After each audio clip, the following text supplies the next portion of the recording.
निधि charitable trust के माध्यम से वाशी में मंगला गौर कार्यक्रम का भव्य आयोजन किया गया। इस मौके पर बड़ी संख्या में महिला उपस्थित होकर महाराष्ट्र की संस्कृति को उपस्थित लोगों के सामने पेश किया। साथ ही इस मौके पर महिलाओं के सुरक्षा दृष्टिकोण को बढ़ावा देते हुए सेल्फ डिफेंस से जुड़ी कलाकृति को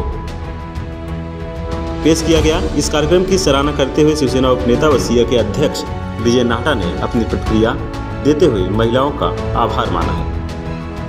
आज या ठिकाणी महापालिकेच्या या हॉलमध्ये निधी चॅरिटेबल ट्रस्ट आणि सप्तकन्या ट्रस्टच्या वतीनं महिलांसाठी वेगवेगळे कार्यक्रम आयोजित केले होते आणि महाराष्ट्राच्या ज्या वेगवेगळ्या कला आणि संस्कृती आहे त्याचं जतन आणि संवर्धन करणं याच्यासाठी आमच्या जिल्हा प्रमुख सन्माननीय सरोजताई आणि सन्माननीय विचारेताई यांनी हा कार्यक्रम आयोजित केलेला अतिशय नेटकं अशा प्रकारचं नियोजन केलेलं आहे।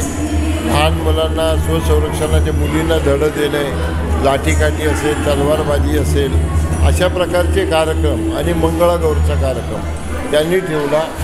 शेकडो महिला या ठिकाणी अतिशय उत्साहात आलेल्या आहेत। त्यांनी या कार्यक्रमाचा आनंद घ्यावा अशी मी त्यांना विनंती करतो आणि अशा प्रकारच्या कार्यक्रमाचं आयोजन केल्याबद्दल सरोजताई आणि विचारेताईंना खूप खूप धन्यवाद। आवाज टुडे पंकज विनोद सिंह रिपोर्ट, नवी मुंबई।